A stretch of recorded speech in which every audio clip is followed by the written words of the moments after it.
Good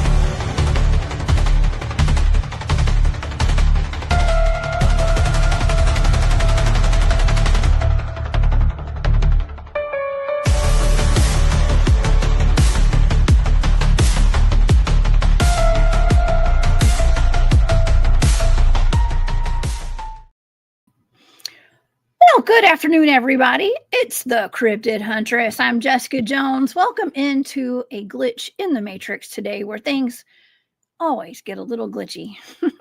Hopefully not today, though. And man, do we have a fantastic show for you guys today. I have Mike Tornicasa here in the studio. He is with MT Paranormal Life. You guys can find him over on YouTube. He is a field researcher, a ghost hunter, a paranormalist, as Dr. John would say. Paranormalist, cryptid researcher even. And he just recently went out in the woods with the Cameraman and out of Ohio. And they did some interesting investigations out at some old Indian burial mounds, actually. And we're going to hear about that today. It is really fantastic, y'all. So buckle up, buttercups. We have a lot to discuss as usual today. And I want to thank you guys so much for being here on Monday. We had the legendary Dale Boswell here on the show. And we got to end the show on Monday with one of his very special songs called My Soldier Prayer. And it was in honor of all the veterans for Veterans Day. And so thank you to Dale Boswell for sharing that with us and letting us share that with the audience on Monday. So I hope you guys had a great Veterans Day. And to all my vets out there and law enforcement officers and everybody. Okay. Thank you guys so much for your service. And yeah.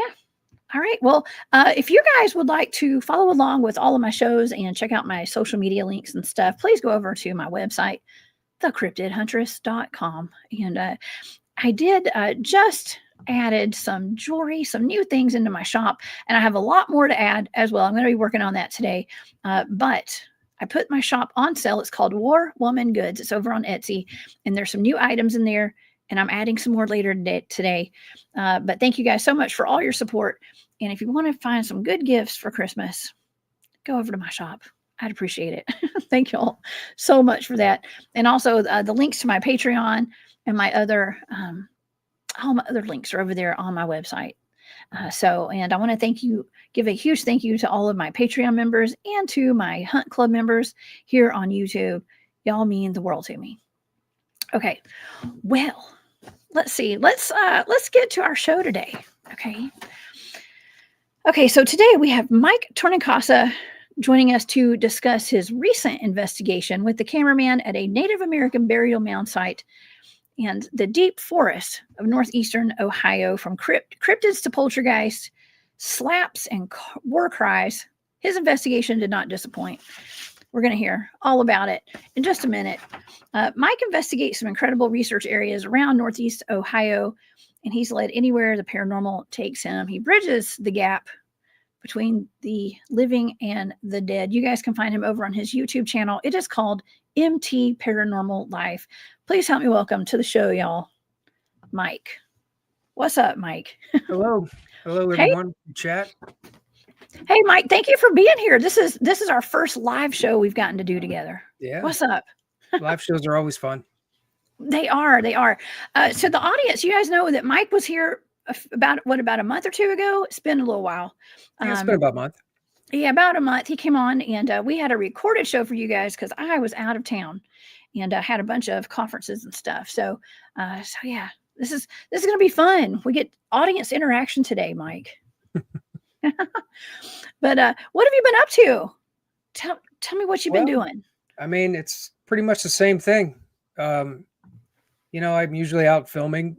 I try to get out several days, go different places, revisit a lot of active places, and film, see what happens. It's all about the experiences for me more than the answers. So I try to go out often and regular because from my experience so far, it's a matter of regularity with consistency, and it seems like eventually um, things fall into place. The time, Mhm. the energy, it's all so variable. So it's like you never know.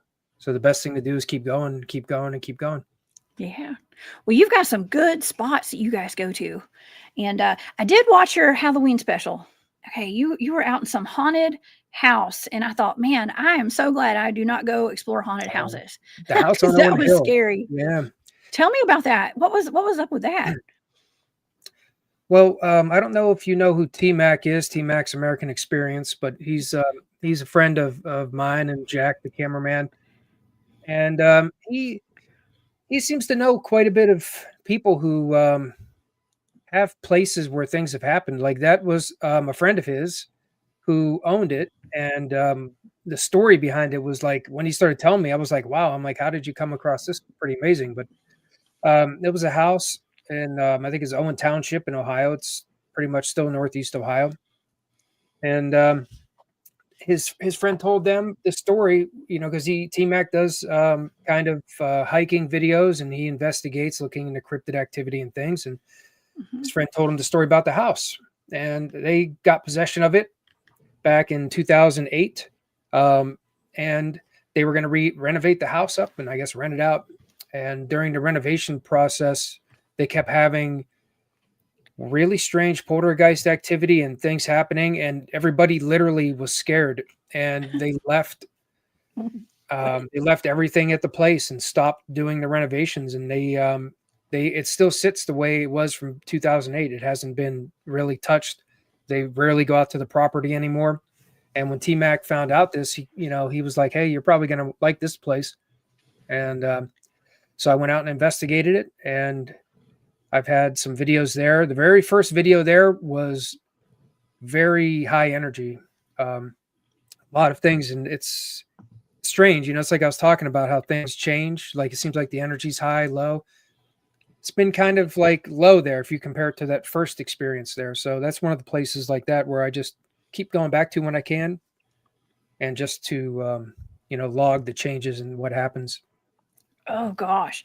Yeah, so a whole crew that was working on the renovations of this house just up and left Yeah, and it was a never came back. family. Yeah, it was like a family project. Oh. And oh, one other thing too is very interesting, and this is some more strangeness there. Um, this is a big. I think it's like 60 some acres, and there's a lot of it is for hunting. And the owner is a cop. He had friends that are law enforcement that hunted, and one of them had an experience where he left the tree stand because something was saying his name. He heard something. He said it Wow. sounded like his own voice saying his full name to him. Oh. And they called it like a mimic or something like that. I don't know. This is what, what they were telling me was like, and there's this weird mimic activity. They put it up in the tree stand with this hunter. And so I've been up in that tree stand, seeing if I could make these things happen. One of our friends, Spooky Matt, recently was there. He tried the same thing again at a different day up in that tree stand, and he captured it on his video. He captured a voice whispering, said Matt to him when he was up in the tree stand. Oh, wow. Oh my Yeah, gosh. that was That's very like creepy. I was actually excited that because it's rare to get verification of some kind of a claim like that. Mhm. But I think that was pretty close.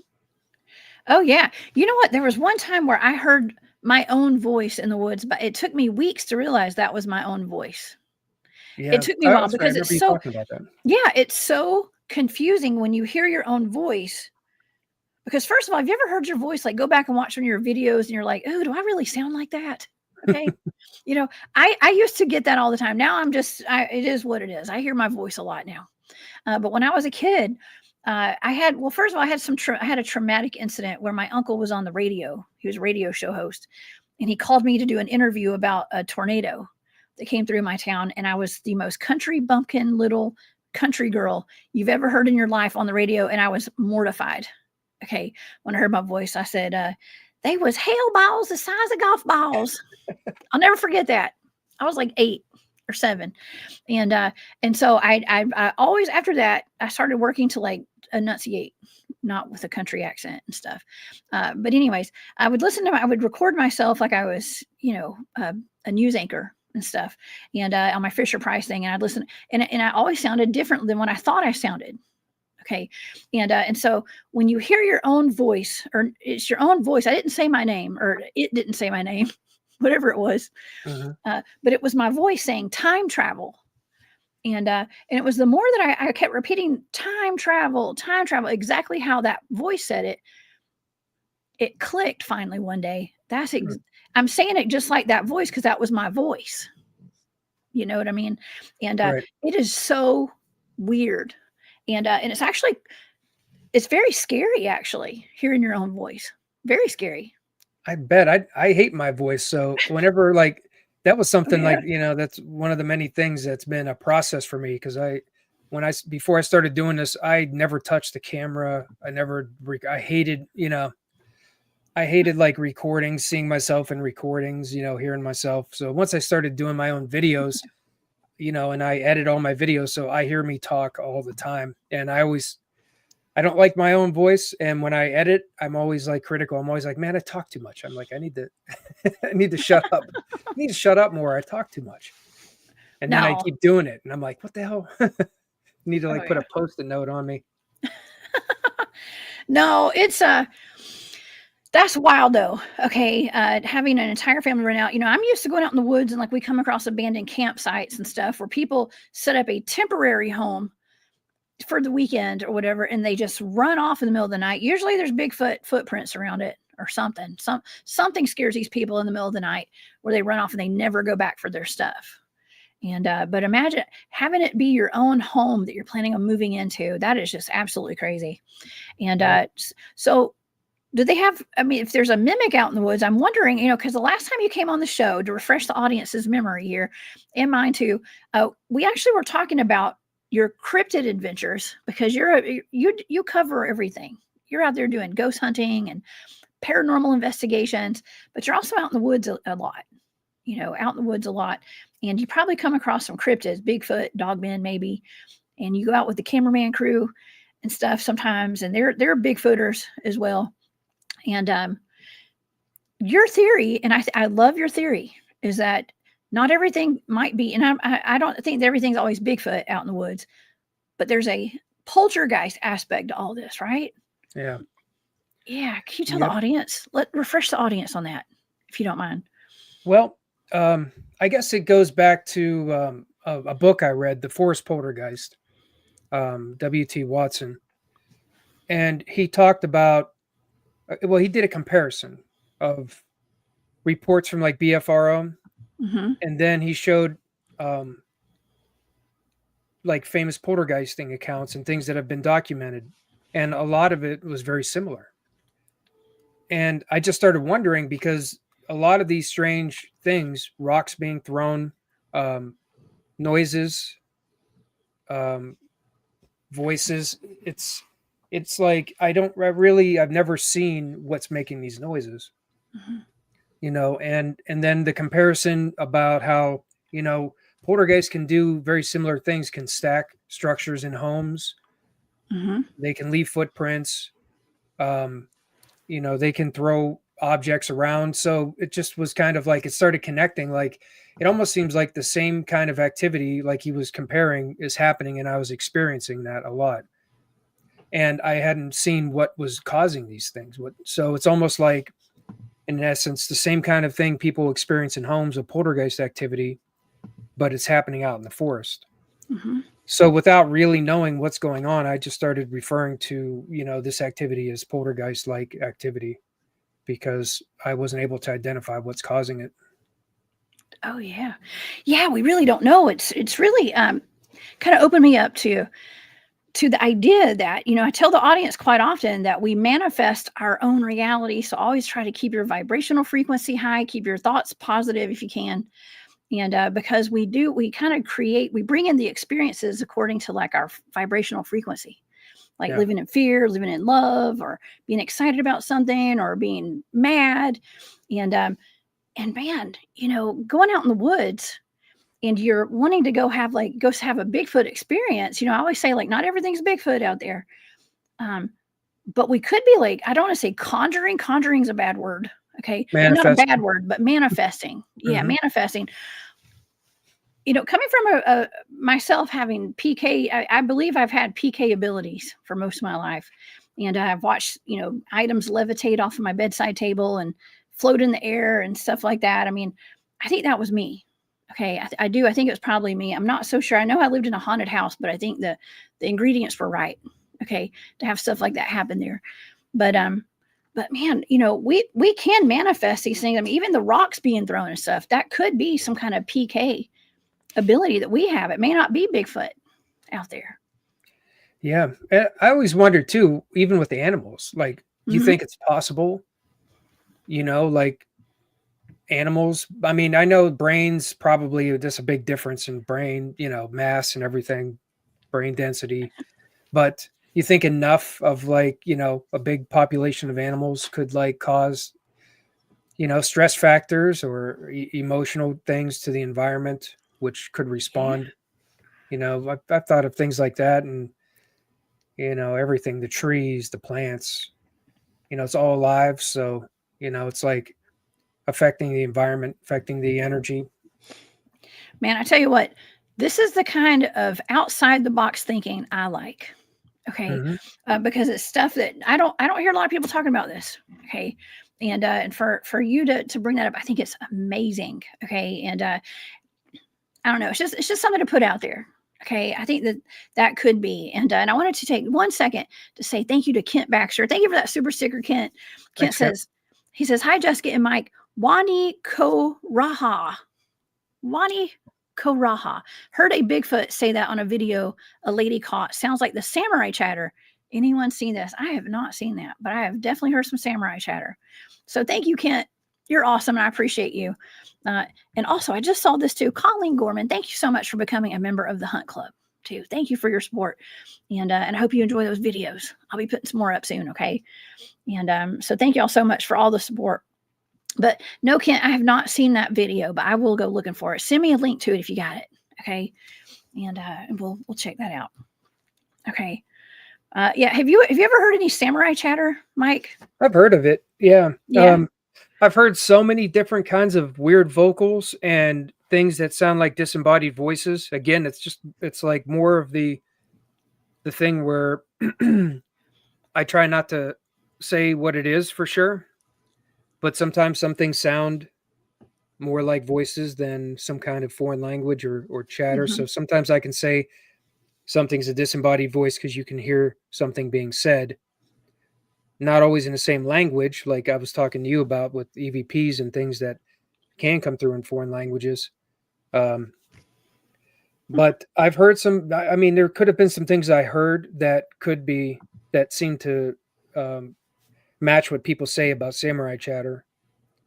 I would say it's not that common that I've heard it though, but I believe there's been at least a couple occasions where I've heard something that kind of goes along with other people who've heard it, to match the same kind of sounds that they hear.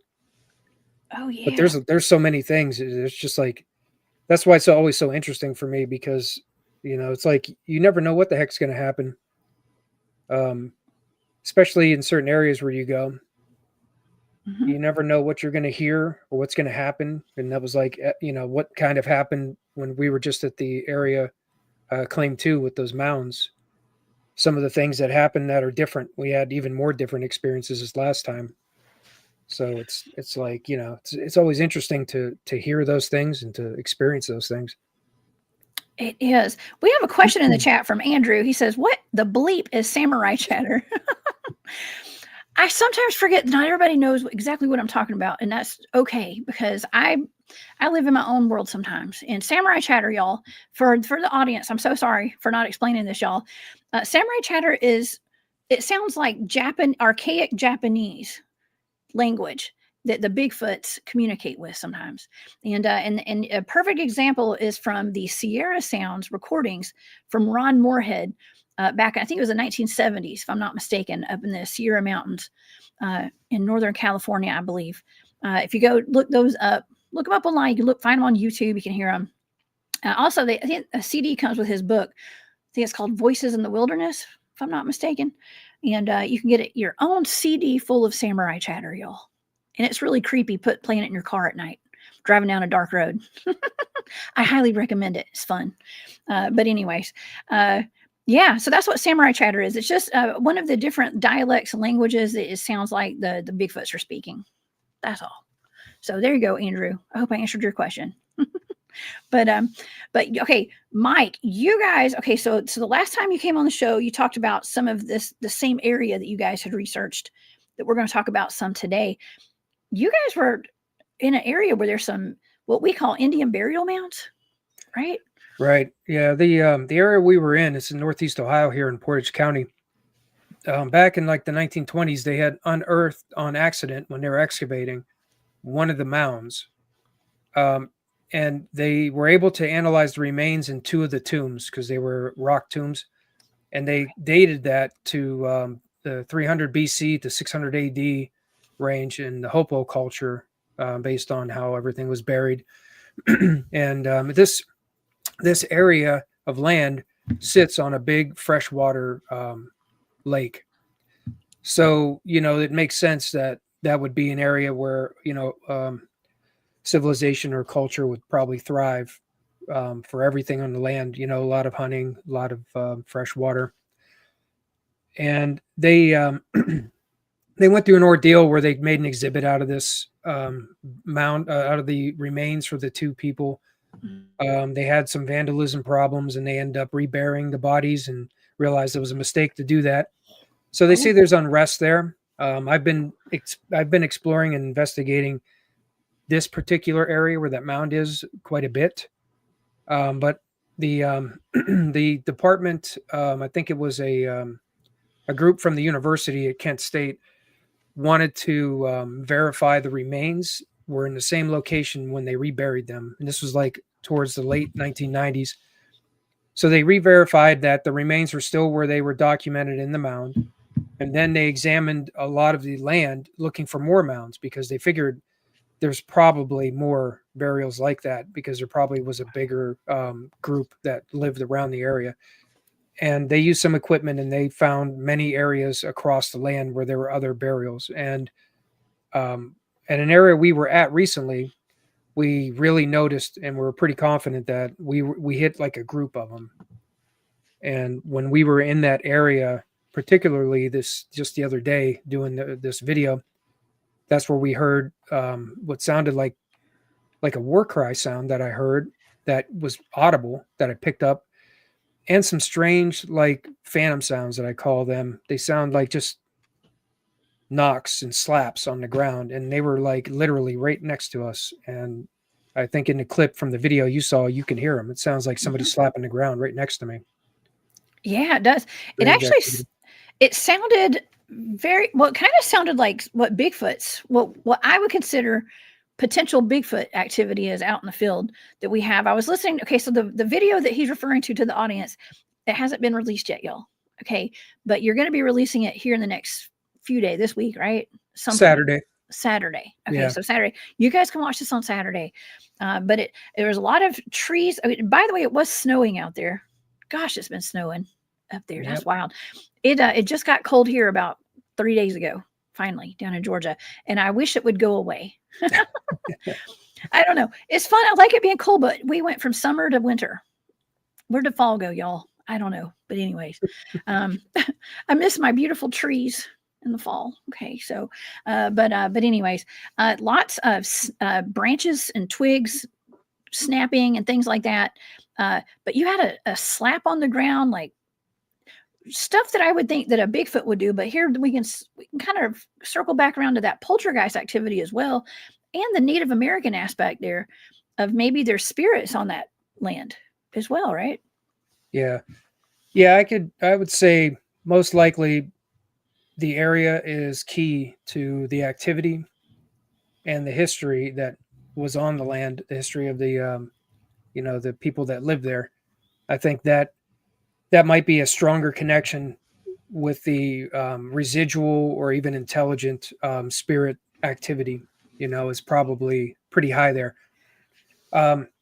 There was that EVP I was talking about. You can hear someone speaking in a native language that I picked up when I was at I was actually at the mound, the one mound that's verified that they had the remains in.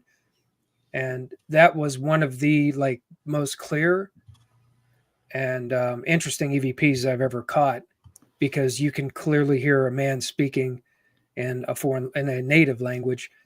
But nobody was there. It was just me and my friend. And it sounded like he was relatively close to me.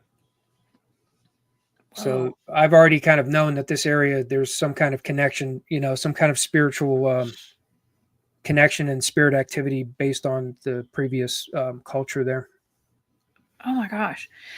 That is really interesting and really cool. And so these mounds are not actually, I mean, are they designated as mounds, like where people like they say, hey, these are the mounds, or do you assume that those are mounds? Do you just know there's some out there, but they don't actually tell you where they're at, if you know what I mean? Well, the one mound is acknowledged, and the remains are still buried there. It is open to the public it's actually part of the trail, so you can go. It's like they've got like a gate around it. Well, it's like a wooden fence around it to highlight it, and a memorial rock that talks about the remains and the culture. And but the group that studied the area verified that there were other mounds on the premises, but they've never been identified to the public or marked off. So what we found when we were roaming through there, just from looking at them, they appear to be similar. Especially the one appears to be very similar in size and shape as the one that is verified. So yeah, we kind of were going off of what it looked like to us for the other, what we called mounds. Oh yeah, that is so cool. That is so cool.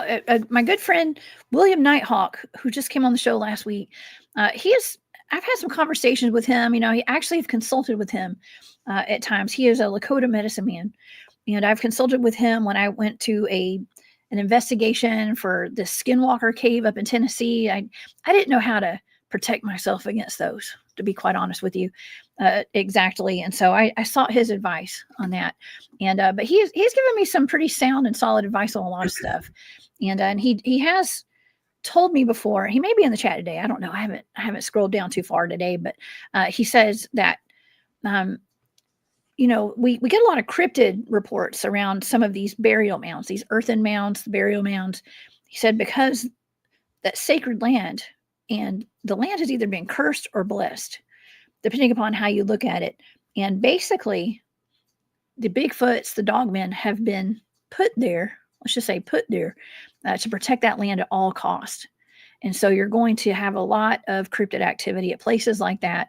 And I don't know, did you guys get some Bigfoot activity out there? I mean, I know I heard some things that I think could be Bigfoot out there. But what did y'all get? What do you think? I mean, all the audible activity seems to be consistent with what people report with Bigfoot encounters. I mean, like all of it, all the knocking, all the ground noises. And, Jack found some disturbances. He was tracking that looked like they were footprints, but I don't think they were really identifiable. But I mean, as far as the activity, it seems to mirror those kinds of, activity. But again, like the slaps is an example.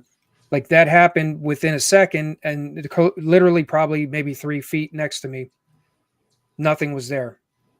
It was just, you heard the sound, which, I can share that if you want to let everybody see that and hear that. Oh, sure. While you're pulling that up, let me read this comment from Colleen. Thank you, Colleen. She says, I wonder if the war cry was a residual like the Gettysburg battle and other Civil War sites. That's a great point. Yeah. Yeah. I think that's something like, the same kind of thing.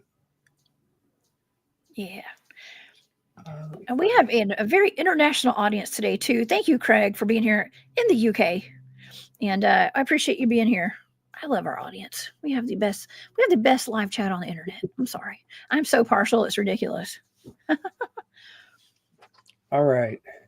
Okay. You ready? Yes, I'm ready. Whoa, there! I just heard it. Back there, dude. Did you just hear that behind, right next to us, right there? Back there, dude. Did you just hear that behind, right next to us, right there? It sounded like somebody slapped the ground. Yeah. What the hell? That was weird. Dude, it did it twice. It went like pop, pop. It was like right there. It sounded like it was right here. Yeah. Literally, like right there. That was strange. Next. I don't know if the audio picked that up, but I'm pretty sure I got that because that was audible. Whoa. Did that come out pretty loud? Were you able to hear it loud enough? It was. Yeah, that was wonderful. That was actually pretty cool. And you know, that voice that you guys heard too is one of your ghost hunting pieces of equipment, right? Yeah, it's an said next. ITC. It's an ITC device. It's called Transcend Theory. I have one of those myself. I don't have that exact one, and I could not remember the name of it. I was going to say Ghost Box or something like that, but Yeah, there's a lot of different kind. Mine is old school. I have like an old one, very old one, and I think the batteries have kind of rusted in them or something because I haven't used them. I actually gave one. I had two, and I gave one away to my friend Farah, I believe, because I haven't used them. Like, the technology is way more up to date these days than what I had. So. But that's wonderful. So what you do, should I take the screen down or do you want to show something else? If you want to hear, I'll share one more thing. Okay. For now, let me go ahead and switch this. I think I'm gonna have to close this one and present another one. Okay. Oh my gosh. I love that. Okay. So Mike, I actually really love that. And you know, I kind of felt like when I was watching your video earlier and all your videos you do, you have that ITC device going pretty much the whole time, right? Right. And so it's almost like you have help from the other side during your investigations. No matter what you're investigating, there's usually a voice on the other side giving you, I don't want to say directions, but just kind of like they're there. It's, to me, I felt like it was kind of like a support. Yeah, it's been a few years and I've been kind of my thought process and kind of understanding of what seems to be happening has been kind of shaped by devices specifically like that Transcend Theory, because it's a truly unique device that is, gives 100% undebunkable evidence of spirit communication, because that device I use doesn't use any words. There's no phrases in this database. It's just alphabetical and numerical. And what happens is messages can get put together because the machine does not make messages. The machine just will, once a message input starts and letters get put together, whatever the spirits want to tell you, or I say the energy wants to put through, the machine will basically try to pronounce what's all jumbled together with the letters. And that has shown real communication coming through still, which shouldn't happen. That's why it's real evidence. And, and I think the environment is covered in a blanket of residual energy from people from the past and experiences, things people have said, and it's constant. It's always overlaid, like on that higher dimensional plane. And that device is like receiving this information, and it's mostly feels like and seems like it's residual, which is what kind of made me think this way. So I'm listening all the time, but sometimes it seems like the information will find you because you're looking for something. You want to know, you're asking questions, you want to know things. And sometimes I think, depending on if your connection's strong or the energy, the information that's there will find you, and you'll hear it come through. You'll hear answers to what you want. And I think it's even intelligent in a way. And that is why I run it all the time, because I like to catch those moments when they happen. I think it's brilliant, actually. I think it's really the way that you do it is really smart, and I appreciate it. Colleen says, if we live in multiverses, then the past is happening now. The veil may have been thin at that point. What was the degree, latitude, and longitude? Do you know, Mike? Or the general vicinity is Northeast Ohio, right? Yeah, I really don't I don't use any like um let's say any equipment that actually gives me a location that specific. But that's interesting. Now I'll keep that in mind, Colleen, because that probably wouldn't hurt if I run some kind of a GPS with me from now on, so I can actually log GPS points. That's I never thought of that because I'm more of kind of like I just try to document and record and interact. And I don't think that, my thinking process doesn't always like, there's so many things.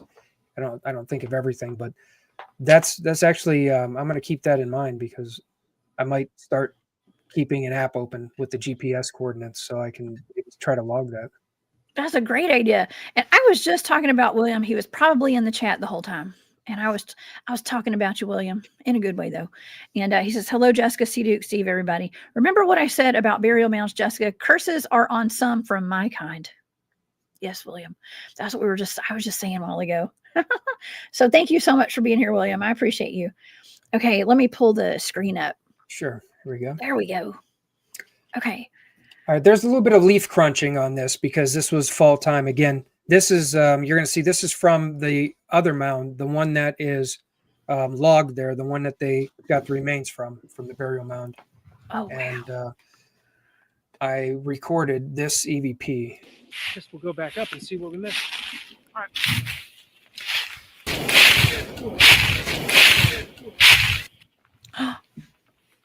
I like the toy. Guess we'll go back up. Play it again. All right. We need to turn it up.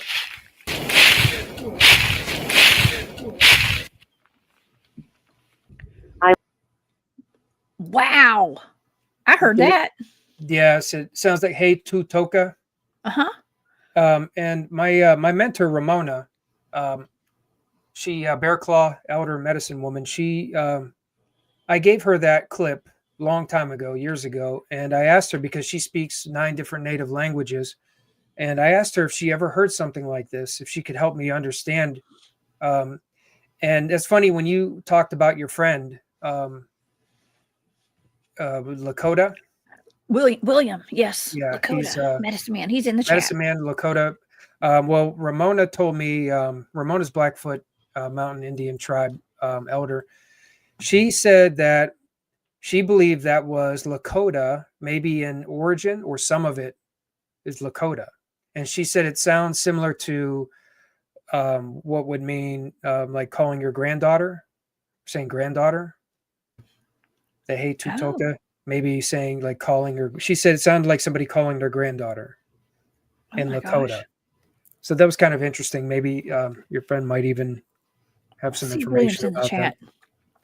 Well, if he's not still in the chat, I'll ask him after the show. Yeah, but that was interesting. Yeah, that was one of the. I can't think of too many others that I've ever picked up that are an EVP phenomenon, like a recording playback EVP phenomenon that I've caught that was pretty clear. There's been some, but I've never picked up one that definitely sounded like another language, and I believe that was.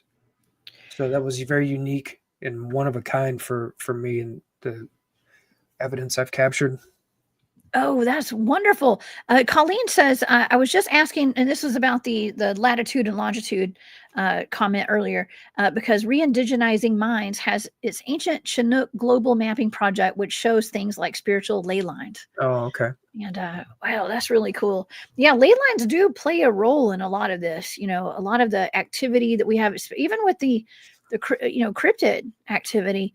I was actually contacted a couple of years ago by someone who became my friend. Okay, but she contacted me before I knew who she was, and she was actually mapping out ley lines, and maybe some of the ley lines that weren't mapped out before. Do you know what I mean? And she was wondering a roundabout area of some of the places where we've had some Bigfoot activity and things like that, because that is where the ley lines are running. There, a lot of times they're on those ley lines. Okay, like the centers of activity, I guess, the areas of high strangeness. Mm-hmm.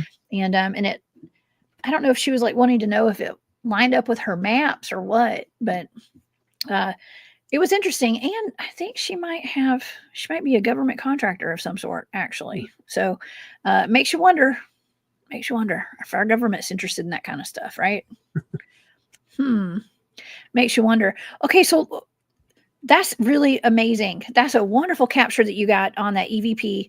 My good friend Eric Testerman, who comes on the show sometimes, he lives out in Missouri, and he has about 40 acres of land out there, and he has a family of Bigfoots that live out there on his property, and he has captured some Native American dialects. It sounds like female voices speaking in different languages out there. And of course, my first thought was like, well, it must be the Bigfoots out there. But talking with you today, Mike, I don't know. It may be spirits or something else. Yep. Yeah. So he's also had things walking on his house and climbing the ladders up the side of his house too. So definitely has some Bigfoot activity out there. So it'd be interesting to know, if it is the Bigfoots.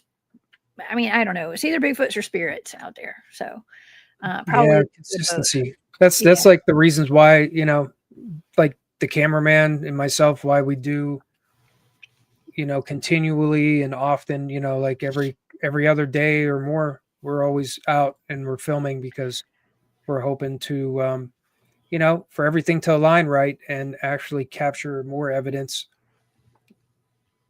to see if we can figure out, or at least get closer to the cause of some of this strange activity out there. Well, I think part of the cause, I'm going to just go ahead and go out on a limb here, is those burial mounds being excavated. That can't be good for the spiritual aspect of all this. Right. Yeah, and some of the remains were stolen. Some of the bone fragments and bone pieces when they helped play. So it's been known to be, for there to be unrest. There's been a lot of reports of people, experiencing things over at the mound, seeing the woman. There's the shaman. There's been reports of people seeing her and being chased off. There's been a lot of strangeness reported over there, and they attribute it to what happened once, somebody made the decision to try to make an exhibit out of the remains and had vandalization of it. Well, there are occult groups and secret societies and things like that have been historically rumored. I'm going to say rumored to have taken body parts and skulls, like let's say like Geronimo's skull with the Skull and Bones Club, to take body parts and skulls and bones for occult practices. And it's not very uncommon. And Nighthawk High Strangeness, this is William says, my cousin is what he heard it say. My cousin, my nation Oyate. Is that how you say that? Okay, my cousin. That's interesting. That's what he said. Okay. Wow. Would that make a little more sense, you think, than my daughter or granddaughter? I think, the fact that, the information I got from Ramona was like, even though my granddaughter, similar, right? Like a family member. Family. It's family. So it sounds like that's probably what that voice was. And most likely it's probably something like a residual message, something that was said from the past, things like that. That's where I'm starting to put something together, and that's what I'm starting to see. It was from what I've been hearing is that there's a residual. Everybody, I think most people do paranormal thing. You kind of know residual things, something that's, you would say, not directly intelligently communicating with you like a spirit, but you're hearing conversations, people talking. It sounds like things from the past. And that's what I think is like, is happening, that's what you're hearing is these events. And it seems like they're just like always around, could be from anywhere. And that's what I keep going back to. And I keep listening and I keep trying to see, looking for the ones that seem to be a little bit stronger with the communication and more intelligent. Oh yeah. Oh, yeah. William says elemental spirits and Bigfoot and other beings can be the same thing.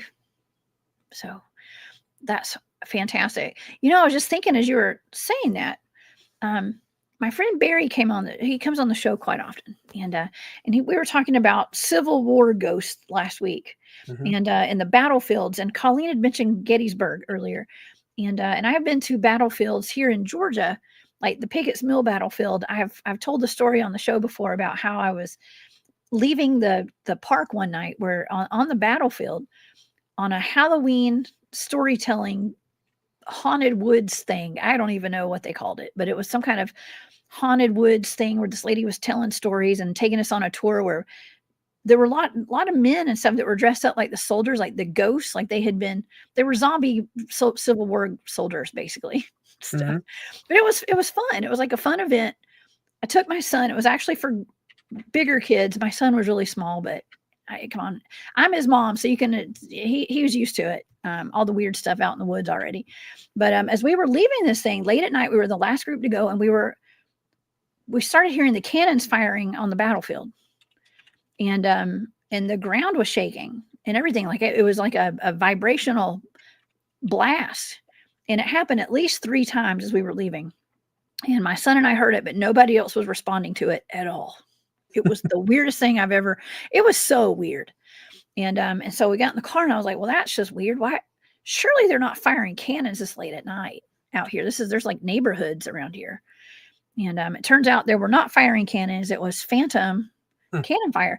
And Barry came on the show. We're talking about these residuals and stuff. He said that he does like those, what do you call them when you like hypnotize people and you get like the spirits, the attachments off of them, and through hypnosis and stuff. And so he's done some of those before, where he's like got somebody under hypnosis to try to get the spirit attachments off of them or find out who the attachments are. They're talking about their Civil War soldiers and that their brothers are still on the battlefield fighting. Like, according to them, some of these soldiers are out there. It's not only like it's residual, but like they're still living out like they don't know they're dead. They don't know the war's over and over again. And we had a short conversation about that last week on the show. I think that's kind of interesting. Because it's like, where's the line drawn where like it's just residual and like these guys are like really, they're still out there in a constant battle all the time. Like they died, they don't know they're dead, So I don't know, I guess that would be residual, right? Well, I mean, the lines are starting to get blurred a little bit because They do. I'm starting to think that even things that seem residual are still, there's still an intelligent level to them that will respond to you and almost answer you like they are more than just a playback. Like they're interactive with you, maybe even know your name and say your name.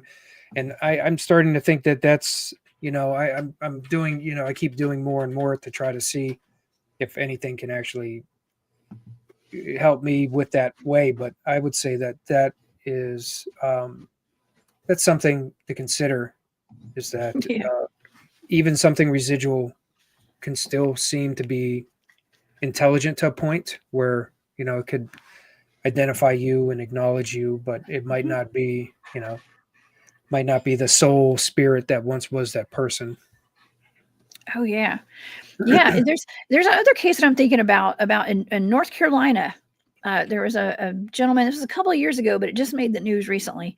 It was all over the internet and I covered it at least twice. I've covered it on my show it was like a pell crawler incident where this guy had called 911 to report a man on the side of the road that was covered in blood. And he was passing by a Revolutionary War battlefield where, by the way, the Revolutionary War soldiers and the Civil War soldiers probably had similar outfits on. Okay. It wasn't that far apart, like, 100 years or so. Right. But he called 911 and there's this like call that you can hear if you go on, online. I mean, it's all over the internet.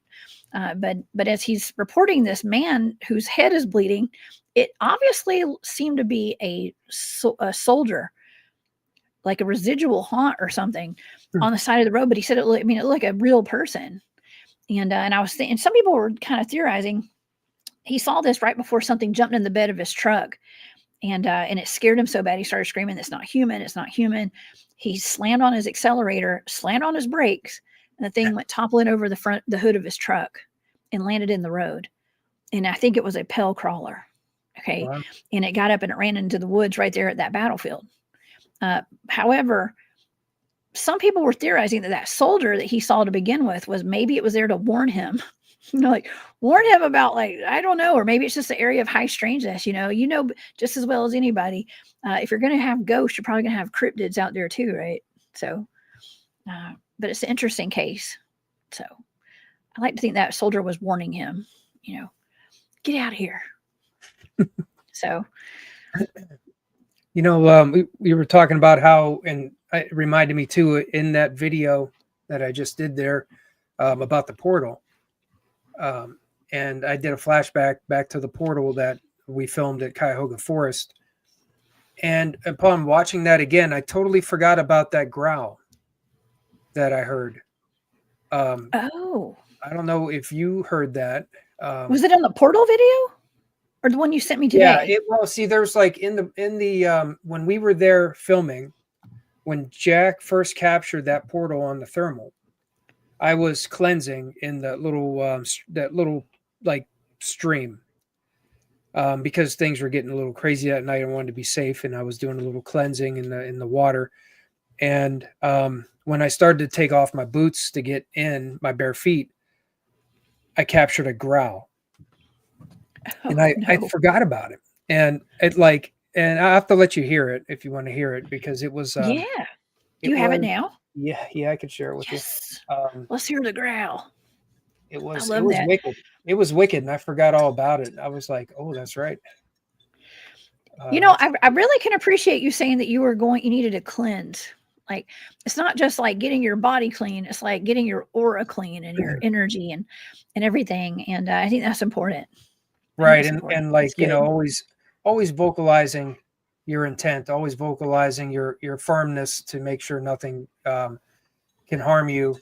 And like Ramona always told me too, she's the one that told me about the water, the stream, and I was just like, well, that's the only time I've ever done it was then. But it was one of those nights where I had some weird blob thing fall out of me through the thermal before the portal. We had lights coming and going, shooting through me. Jack kept seeing them like flying through me, and he's freaking out. Jack cursed more than I've ever heard him before on camera. It was a heck of a night. Oh my gosh, that sounds exciting. Henry has an interesting comment. Let me read this. He says they used the gravel from an Oneida site near Nichols, New York, for fill to construct a highway. My granddad took me there while they were digging the burials before they were destroyed. I was 4. Oh my gosh. So they used the gravel probably from a burial mound, I'm assuming, to build the highway. That is never good. Oh, okay. wow. Imagine a cursed highway. Okay. Yeah. If there's ever a cursed highway, I would assume that's it.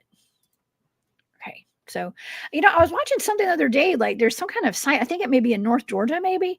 There's a site of where a woman died, and everybody goes and puts stones on her grave, and it's in like a roundabout.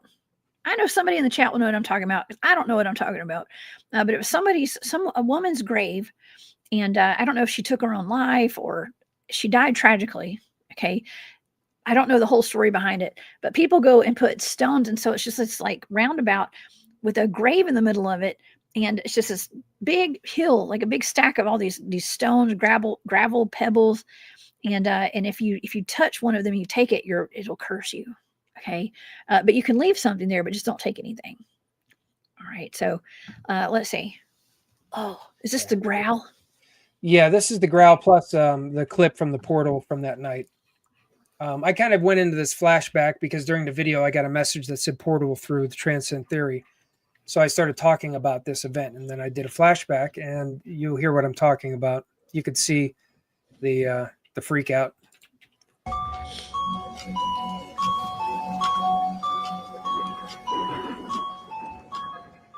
Help cleanse you, or to make sure that if there is anything that is negative that might be with me. this right here, this box with the thermal view, this is Jack. He had his thermal camera going, and me, I'm about to cleanse. This is from the actual video when we captured this, because this was his point of view in his thermal. And then this was my camera set up because I'm about to get in the water here and cleanse. So that's kind of the setup for what's happening right now. And that's what I'm talking about. And then this is what Jack is seeing. It's kind of synced together the best I could based on when he was talking and everything. So I kind of synced it together to go hand in hand. That's what he sees. And then this is what my camera sees as I'm about to cleanse. Right now is just a way to make sure it leaves me. Now, I'm not saying it's negative, and I don't get any feelings that it is, but I'm going to do it just because it's been pretty intense, and just take an extra precaution. Here comes the growl.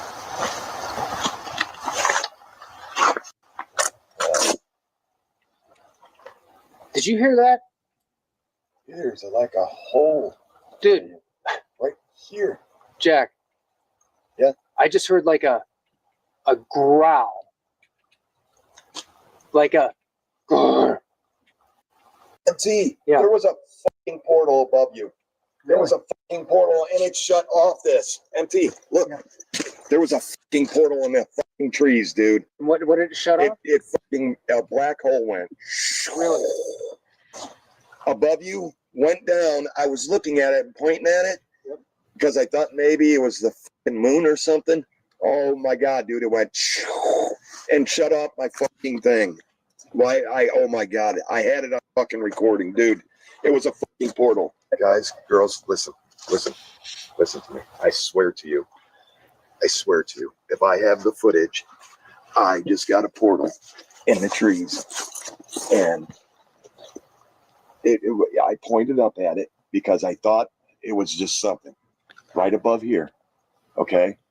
And it went real big. I had pointed at it. MT was under it.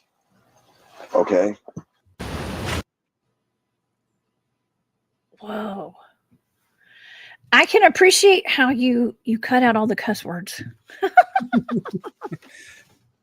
Yeah, well, I appreciate that. You guys know Jack. I think there may be one time he may have ever slipped and said a curse word, but that night with the portal, it was just like filter was gone. He couldn't believe that what he's seen, and I didn't know what he's seen because I'm cleansing and he's telling me. I'm just kind of like, okay, I got to see what he's talking about, but I had no idea. And then when he showed that, because I didn't realize how crazy it really was. And then when I seen it, I was like, whoa, I was like, that's nuts. It went over 1,000 degrees in that hot spot when it was its full size. Whoa. But that growl was pretty gnarly. I forgot all about that. I don't know if you heard that. I heard like it. A growl right there. Yeah, that was pretty wicked. It was right when you started walking towards the creek. It was almost like, it sounded to me like it came from where that bridge is right there, whatever that structure is to the side. It sounded like it came from there, but I don't know because I wasn't there. But Yeah. it came from the back, so like from behind you. Right. From what I could As tell. I was about to get in and cleanse in the water. Oh, it didn't want you to cleanse. Well, whatever it was. I'm not going to jump the gun on that, but that seems a little strange. Yeah. Oh man, that's wild. And then Jack was freaking out. He was like, oh my God, like he was filming that. I mean, the portal was happening simultaneously as the growl happened and you're cleansing. And is this when the lights were coming off of you too in his camera? That was going on throughout the night. Okay. When that happened with the portal and that was probably like we had gone a little over halfway through our filming that night when that happened. So it happened towards the midway point of it. And leading up to that was when Jack kept seeing these light. He was in his camera view. These things are all like his videos are there from those nights as well. You can always see his point of view, but from his point of view, because he actually stopped the camera like 3 times, and I've never seen him do that. That night he kept stopping the camera and he was freaking out. And he's like, man, another orb just shot like right through you. And I'm like freaking out too. I'm like, all right. I'm like, and then he's watching me the whole time. And I was laughing because I'm like, man, you're freaking me out. He's like, I'm just watching you right now. He's like, and calling out stuff that he keeps seeing. And I'm like, okay, another one. This is great. Another light went flying through me. But But yeah, it was like a lot of weird stuff. That's why I cleansed, and I've never done that before. That was the first time, I usually do, I keep my my medicine bag. I always keep that with me that Ramona gave me, and I always offer tributes of tobacco and always vocalize my intent. And I've been pretty well, I've been pretty safe for the most part from I think any kind of negative things. So the cleansing was something that's the first time I've ever done it, but I remembered about what Ramona told me when to do it. So I took off my boots and got my bare feet and went in that little, and the whole thing's in the video too. You could see I left it all in there. Robin in the chat. Hey, Robin. She said that growl, that noise could have been the portal opening, she said. And I think that's kind of interesting too. Or it could have been something growling that was in the portal. I don't know. I think from when I pieced together the time from when his camera shut off and when he called it out, because that thermal camera, that was actually that was my thermal camera originally. And I sold it to Jack and he started using it. So I know there's no audio with it. So I had to put that in the timeline because that's what I was trying to do, to when it seemed to match up. And I went off of when he said it shut it off because that was when it ended, was when it shut off. So I kind of put it there. So if that's right, I think he started seeing it before the growl, but it still could have been maybe from that, or it could have been something maybe around because I was about to cleanse, or who knows. Well, we have some observant audience members today. And Will says, did anyone see the mist or something when he stood up talking about the portal? So apparently there was some mist. I don't know. I have to go back and watch. And also Susan, this is one of my teammates, by the way. What's up, Susan? Thank you for being here. She says, what is the black on the right side of the screen? So there's something black as well. Who knows? Yeah, I know from filming at night with lights, dark areas are pretty bad sometimes with making that moving shadow. And a lot of times that freaks people out. So I'm not sure if it was that, because that can sometimes make things look weird and shaky and shadowy. It was kind of cold, so I know you could see my breath and stuff there. But I'll take another look and see if there's something else there. It wasn't too cold to go cleanse yourself from all that felt really good, actually. That felt really good. Yeah, it did. It felt really refreshing. Have you ever taken anything home with you, Mike, like spirit wise? Have you ever had anything show up in your house? Well, anything that I felt like was bad, I'd say I think there was one time where I had I was filming my 6 Cemetery, 6 Days and 6 Nights series where I was trying to yeah, that was nothing could go wrong there. That was my little clickbait thumbnail title for it, but it had a nice ring to it, nothing demonic about it, that, not intentional anyways, but I was doing a little research into EVPs and cemeteries because I was curious to the place of rest, if there's some kind of connection with picking up more activity like EVPs. So I did that on my last night at a cemetery. That cemetery, I got done filming that night, and when I went to bed, I had some crazy vivid dream, and something was going on. And as I remember in my dream, there was some kind of a face. It looked like a shield more than a face, but it definitely was recognizable as a face. And I was saying out loud and in my dream, "Get out of me, get out of me." I kept saying it, but I was getting more intense and kind of more angry about it because I started being conscious of something that was bad. And I was just like, "Get out of me." And as I was saying it, I can see it and started getting further away from me and further away from me. So then I kept saying it because I felt like it was leaving. And I woke up and I was saying it as I was waking up. And I realized I had been saying that in my sleep.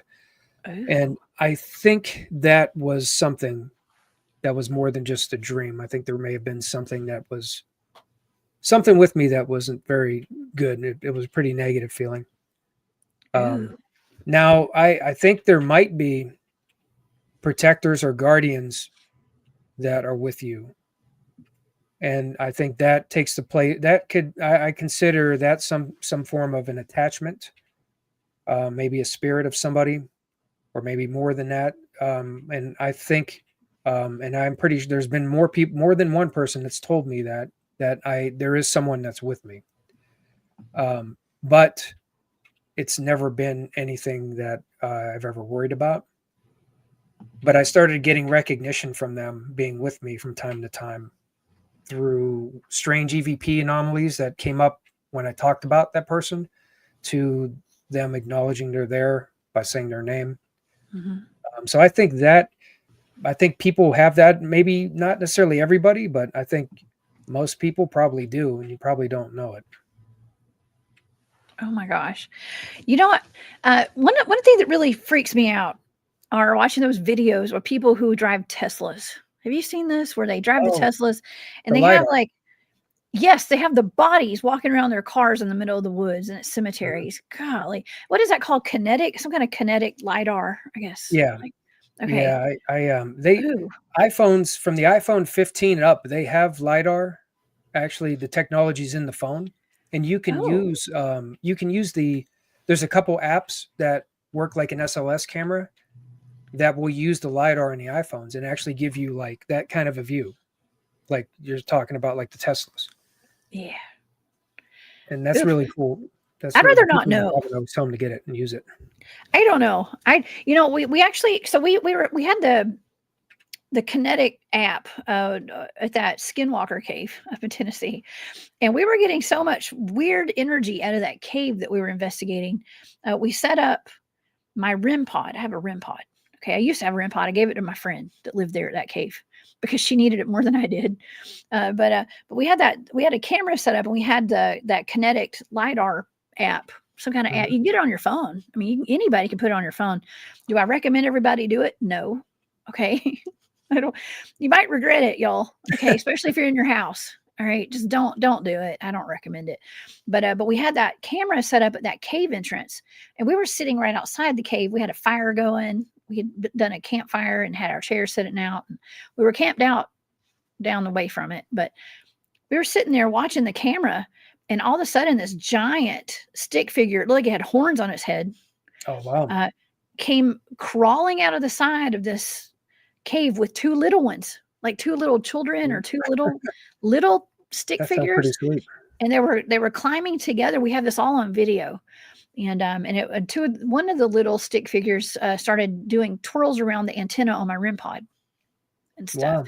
Wow. But it was really odd because it was a giant. We were thinking, that made me start thinking, well, can Bigfoots be ghosts? Or is it some kind of a spirit, or is it just another dimension? And we're right here, but we're not. It's like ghost kind of. Right. You know what I mean? Yeah. But this thing had horns. It literally it was like a stick figure with like horns on its head. Yeah, I think I think the higher dimensional overlay is real, and I think the residual realm, you could say, is a higher dimensional realm that overlays us and up, and that's, I think, our technologies catching, or certain technology is actually able to interact with certain frequencies and things that are like shadows of that, right? Of that higher dimension, and we're seeing it and we're hearing it, and that's why these phenomenons happen, because we're like in the shadow of the higher dimension. Oh, well, you did that haunted house investigation on Halloween, and that is when they say the veil is the thinnest. Do you think that helped with your investigation? I think there's something like maybe cycles of energy and lunar cycles, or the cycle around the sun. So it could be, but then it's so weird because some of the strangest and most active things happen when it just like maybe we're not aware of what is significant about it. But for me to say Halloween was any more active, I would probably say I haven't really experienced anything more on Halloween than, some of the more random days seem to have had some, the most crazy things happen. I feel that. I feel that. And Mike, I think Mike was asking, LIB was asking about what we talked about before with the eyes in the tree. Yes. Let me read this for the audience. Ask Mike. This is Long Island Bigfoot Mike. Yeah. Says to ask MT Mike. He said about the thing he saw in the treetops when he was here. It's all on video, but for those who haven't seen it yet. Yeah, I did a three video kind of sequence of our visit to Long Island with LIB, and it was the first video from that that adventure, the 3 days we were there. And there was something in the tree. The eyes got picked up with the red light, which is one of the things I use a lot, is a red light for many reasons. But and we saw it. We saw the eyes in the tree, and they were vertical. Like they were reflecting like eyes. We were pretty sure they were eyes, but they were vertical. And we were kind of wondering, like, what the heck is that? And it seemed to move, like open and close or move. And then there was times where we could see the eyes, and it definitely had moved to another location. So whatever it was moving. So it kind of debunked that we thought maybe something was reflecting in the tree, you know, something giving off a reflection that might look like eyes. Something was watching us, and it was moving. And I thought the only thing that would make sense is maybe an owl, because the whole time it was vertical, right? The whole entire time the eyes were vertical. That's it was the only weird. time I've ever seen that. Yeah, it was strange. But we got closer to the tree, put lights on it, white lights, and we could see the eyes with the red light, and we could see where it was at, but there was nothing there. We couldn't see a thing there.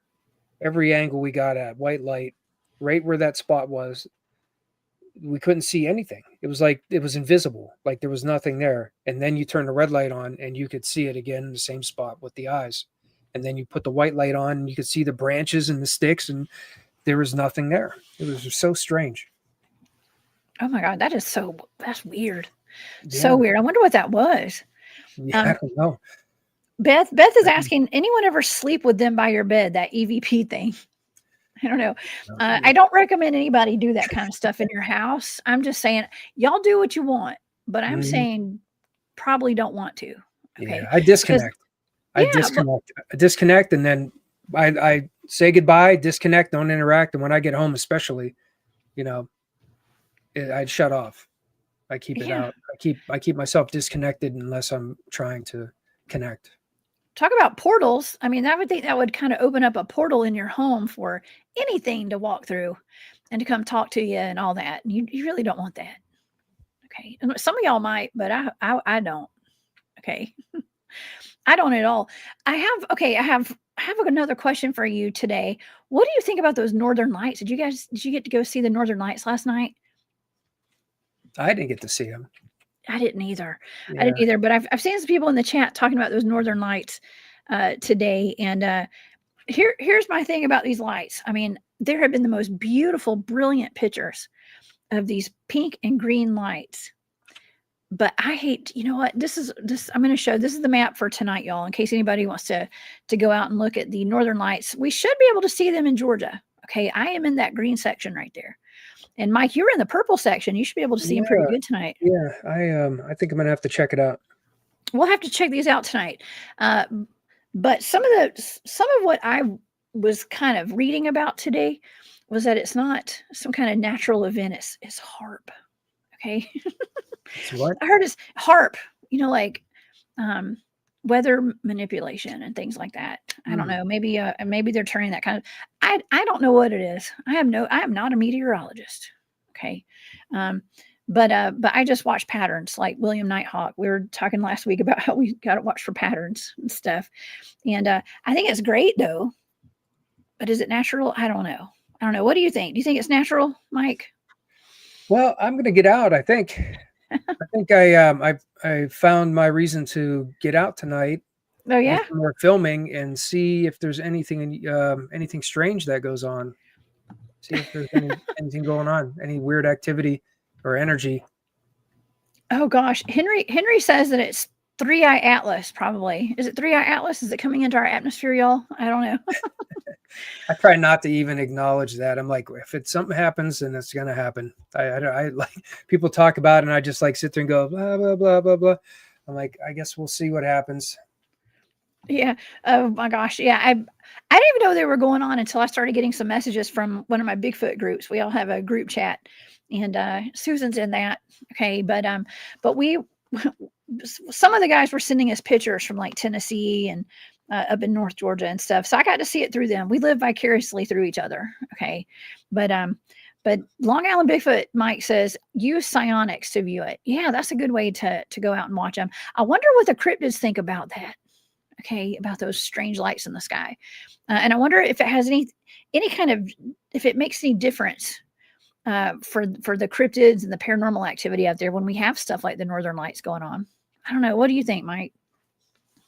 Well, I mean, if there's something to it, if it affects like the energy, like ley lines, even like we're talking about, if it's like some kind of a natural like environment energy booster, maybe everybody's going to be happy, and all the cryptids or spirits, everything that's affected by the energy, maybe it'll be juiced up, and there'll be a lot of stuff going on. Oh yeah, A lot of excitement, capture a lot of the voices.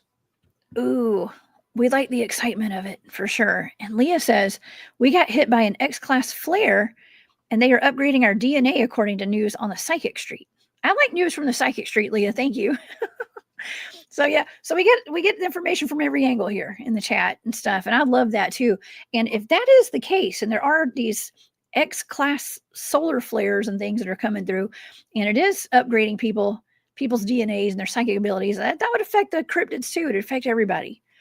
So that's good. It'd be a good time to go out and communicate telepathically with Bigfoot then, and that's what my team likes to do.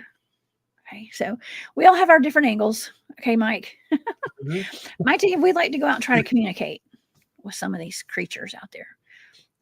But I don't know. This has been another fantastic show. This has been a lot of fun. Yeah, thank you for coming today and hanging out with me and sharing your investigation information with us today.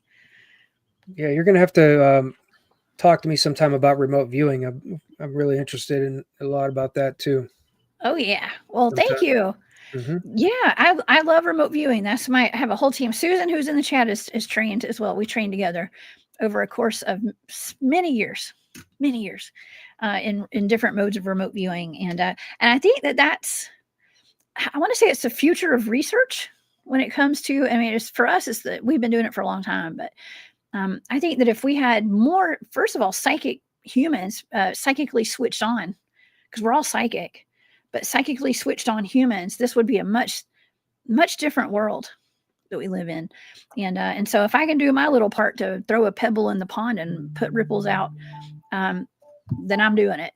Talking about it. As a matter of fact, I have a show tomorrow night, Mike, remote viewing. Yes, I have a target. I don't know what the target is yet. It has not been, I have not been told what the target is, but I have my friend Arkimara coming on the show tomorrow night at 8 p.m. Eastern. You guys come back and see me on Thursday night, tomorrow night at 8 p.m. Eastern. And I do a show every Thursday with my remote viewing targets.